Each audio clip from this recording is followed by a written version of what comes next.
So, Digby, this week we got news that we were going to be without some people in the future. In the immediate term, we are going to be without. I know one of your favorite TV personalities for many years, Bill O'Reilly, is no longer going to be with us on Fox News. And we'll also talk about Congressman Chaffetz, who has said that Jason Chaffetz said he won't run for re-election, which is also a very strange story in many respects. But let's stick first with Bill O'Reilly, where I think the strangest part about this story is that there has been a publicly owned business that has been employing this guy for as long as they have, with the record that he has had in terms of harassing women that have worked for him, that have worked for the network, that have come on as guests on the network. And also, I think it's just bizarre that we actually have something called Fox News that has been spewing this garbage for almost 20 years now.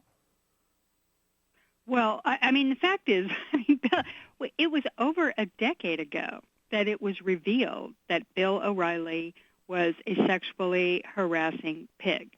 He was sued by a woman named Andrea Macris, and the depositions that were released from that lawsuit, there were recordings of Bill O'Reilly harassing her. I mean, actually, in his own voice, harassing her over the phone, and they were repulsive. I mean, he was a repulsive pig, and they settled with her for a lot of money, and it was like nothing happened. I remember writing about it. You must have talked about it at the time. I mean, we were all over that story. I think I played the Macris opera that was written by some... I put it up on my blog last week in tribute to Bill O'Reilly being fired. This guy, it's not like this wasn't known. In other words, the point I'm making is that this has been out there forever. Recently, we find out that, there had been rumors for many years that Roger Ailes, the boss at Fox, was also a piggish sexual harasser. It turns out that they've spent millions of dollars. People say that it was like a porno ring in there in that newsroom, and suddenly it's like, okay, finally Advertisers felt enough pressure from their constituents, from their customers apparently, to actually withdraw from O'Reilly when it turned out that there had been a number of, big dollar settlements done over the years, and most recently people are coming forward to say that he's done it again. I mean, I'm still astonished that it took that long and that it took that much to reach this point. I mean, this guy really, he had to actually, be exposed. I mean, what were the advertisers thinking after the Macros thing? I mean, well, I think the interesting thing about this story to me is that there seems to me there are two factors, right, that weren't there during the Macros time. One is social media, which I think in terms of boycotts, in terms of like creating economic pressures on corporations, I think has, and certainly people have talked about this, but I don't think that can be underestimated. The speed and the ability for really anyone, to begin to broadcast and embarrass corporations now is really significant, right? I mean, I don't need to have many followers on Twitter to start this campaign. If someone with a lot of followers, retweets me, and then, we see it all the time, right? With people on Twitter, like, and we saw it with United Airlines, frankly, this past week or two.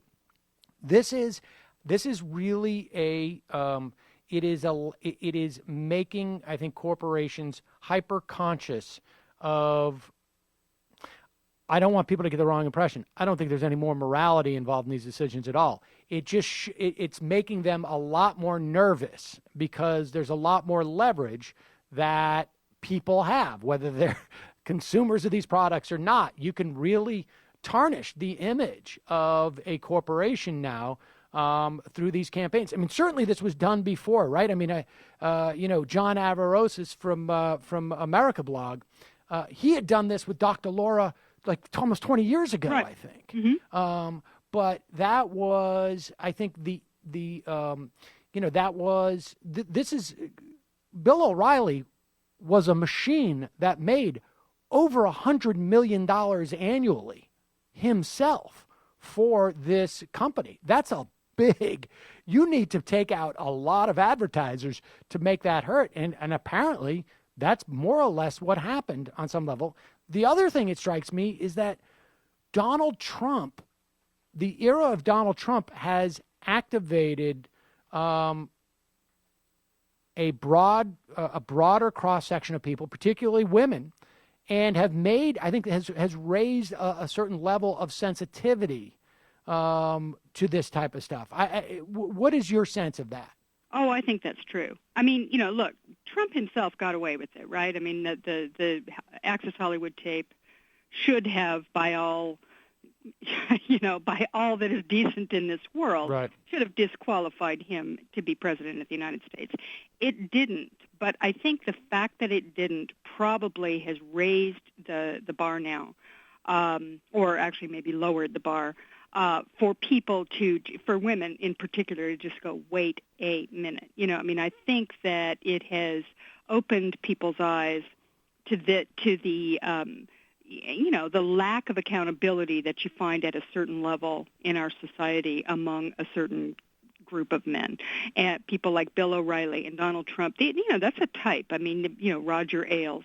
These are very domineering, jerks who are... And we should say, they're buddies. I mean, this is actually like a social group. Well, Trump came out and basically blatantly defended Bill O'Reilly, said he shouldn't have settled. I don't think he did anything wrong. He said and Ailes. He did the same thing for Ailes, too. He did it for both.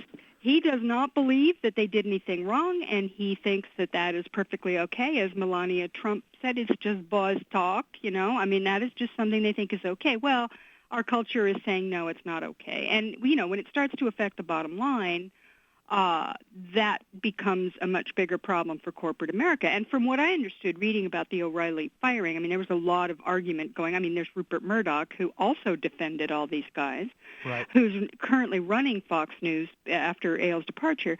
He didn't want to let O'Reilly go, and not just for financial reasons, although he had been a cash cow, and certainly he had very, very loyal, a very loyal audience that really stuck by him through this whole thing.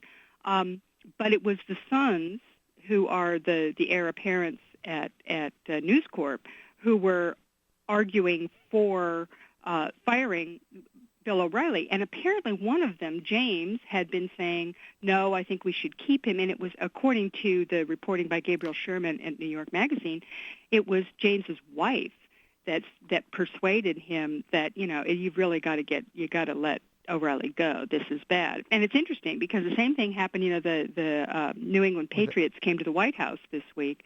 Yes. And Tom Brady, the quarterback, did not show up, and that was kind of surprising. Guy. Yeah. And, well, I got to say, I was very happy about that. But look, all right, we got to take a break. Let's come back. We'll wrap up this talk about Bill O'Reilly, although I feel like it deserves probably hours of celebrations. And then we'll also talk about another person who has announced that they won't be with us, at least in Congress or won't be running for re-election. That's Jason Chaffetz. Very interesting development indeed. We got to take a quick break. We'll be right back with more. I'm Sam Seder. This is Ring of Fire Radio. I'm talking to Digby or Heather Parton. We'll be right back.